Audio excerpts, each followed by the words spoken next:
election's a few days away. Yes. What has been your main message to voters since May to now has been the heavy kind of campaign liftings? Sure. I would say that we know that Dayton needs a change. And if we're going to have a change, we need a different mayor, and we need to give that mayor 3 votes so she can have the votes she needs to change priorities. So that's why I'm running with Commissioner Turner-Sloss for mayor and Jacob Davis for commission and myself, because we know that if we want change, we need to elect all 3 of us. The other thing I would say is that we have hosted over 50 house parties, 58 house parties we've done. And we've heard from a lot of residents, and one of the things that we've heard is a great need to have clear metrics of whether the city is going the right way or the wrong way. And one of the metrics that has emerged from these conversations that I think would be really helpful is, are we increasing home ownership? Because we know if home ownership increases, then neighborhoods are going to become more stable. You're going to have more vitality in the neighborhood. You're going to have people who are invested in the neighborhood. And so I find that a really important idea and something that we need to incorporate in the next 4 years. So besides housing, what are some other ways that you may be able to measure if the city's doing well or not? You know, I mean, does some of it fall into spending and things that can be measured a little easier? Sure, you know, and numbers can be used in a lot of different ways, and so we have people out talking about how much we've invested into downtown. Well, that's an input, it's not an outcome. And the question is, what is the outcome we're trying to drive? And when I talk to business leaders, they are still concerned about the vacancy rate in downtown. So if it's really the vacancy rate that we're trying to address, maybe we're not using the right strategies and tactics. For example, most recently we built out the Delco building with the idea, and we subsidized the build out of the office space on there with the idea that new employees were going to come there and that their income tax would pay for the subsidy we gave, but then going forward would add to the general fund. Well, then we find out that it's the Taft Law Firm that moved from one building to another. And so we really didn't gain anything. We just subsidized one of the wealthiest law firms moving one building to another. And so I think having clear metrics and being able to tell an accurate story would be really helpful for residents. You mentioned also campaigning with Shanice Turner-Sloss and Jacob Davis. Right. I think that is a unique way to campaign, right? Because a lot of people, when they're campaigning for an office, it's just about what they themselves can bring. Why was it important for the 3 of you to kind of team up in this quest, I guess we can call it? Yeah, I think the importance of running with Commissioner Turner-Sloss and Jacob Davis was the fact that we knew that we wanted to give voters a real choice. And it's the first time in my life that I can remember that Dayton voters have had this opportunity to change the commission with their vote. And so having 3 candidates, there's a 5-person commission, and 3 votes can change the direction. And, you know, we've heard from too many people that change is needed. Well, you know, we've listened to the residents, and we work to give them an alternative, and it'll be interesting to see what the voters say. What are some of the biggest issues, I guess, you can name that you've heard from voters, or just that you personally feel like maybe haven't been attacked quite as much with the time you've spent on the commission? Sure. The number one thing we hear is safety. And so, you know, we're advocating looking at how do we improve our neighborhoods, because we know if you improve our neighborhoods, that's going to improve safety too. And we've done a lot of things on the police side and increased resources and technology for police, but citizens still report a concern around their safety. And so that's really key. I think over the next 4 years, personally, the thing that I think we need to figure out is how do we fund services for our children and our youth. And that's something that we know we have kicked that can down the road for 20 years or more. And we know our young people need safe spaces, they need activities, they need adults, responsible adults in their lives. and we need to work with our partners in the community as well as ourselves to bring the resources necessary. I would say that youth services is a basic service that we need to provide, and we haven't been doing it.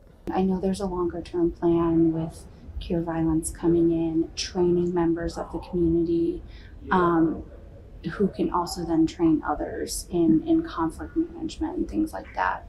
Are there some more immediate, I mean, everyone wants something now, it doesn't always work that way, but are there some more immediate things that can be done so that, you know, maybe in a decade things are going to look great, but maybe we don't have to wait that long? Well, in the near term, I think, you know, and I'm someone who has, over the last 4 years, been advocating for a program, a violence interruption program like Cure Violence in the budget process. So I'm really grateful that others have recognized the need for it and have come along.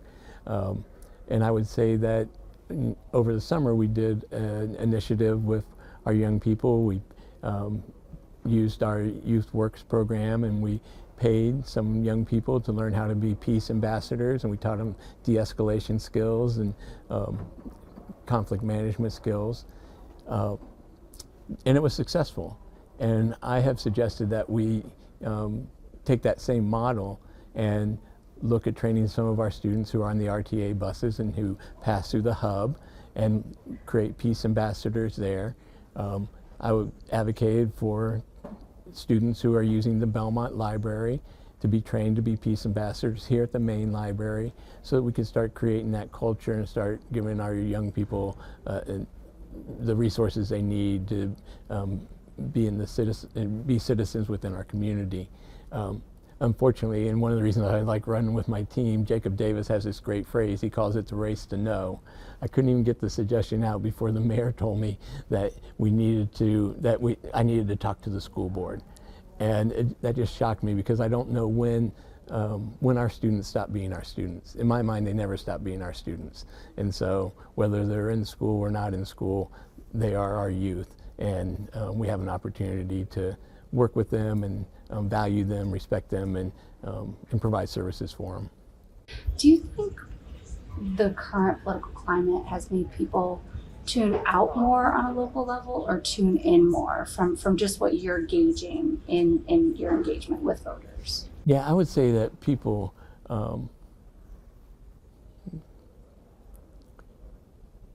I think, well, I'll tell you this.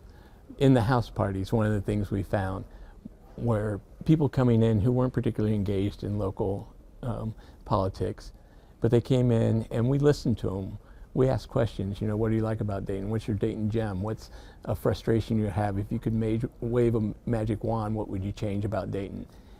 And they had great suggestions, and it was great to hear from them. But the thing that I valued most about that was that people have been feeling isolated. And being able to come in and be in a space where they could talk about real issues, real concerns that they're facing. And some of them were local, but some of them went to the state and to the federal level. And, you know, most recently knocking on the doors, you know, I was at breakfast with a couple of voters that I had met recently. And so we met up at the Hasty Tasty to go to breakfast. And the conversation about SNAP benefits. And here's this retiree who's worked his whole life, paid in the system, he's on a fixed income, and relies on SNAP to make his monthly budget. And, you know, he's quite concerned about how he's going to, you know, go forward if those benefits aren't there. So I think there's a lot of anxiety out there and a lot of uncertainty. And, you know, we really need government that works for everyone, and we see it not working at all levels.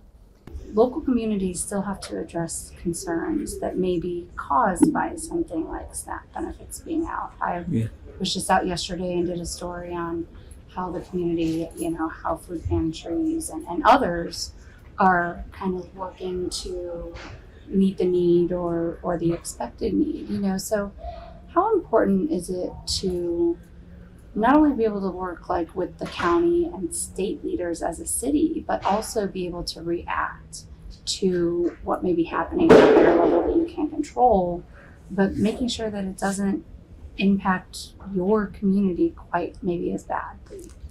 Well, I think that's where it becomes really important to have partnerships within the communities.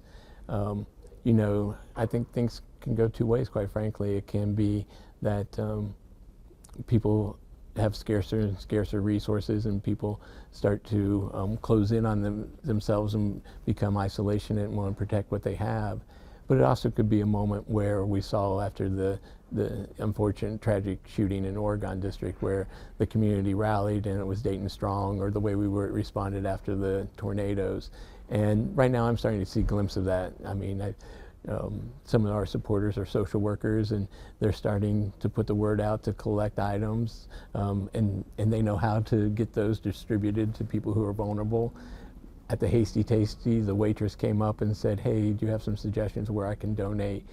Because I know people are going to need food." I was a single mom at one time and relied on SNAP. You know, I want to give back. I'm in a place I can give back. I want to give back. So I'm really hoping that, you know, the best of Dayton will start to shine through, and we'll pull together as a community, and we'll get through this short term, and whatever the long term brings us, we'll be ready to respond as well. What is your kind of final message to the voters?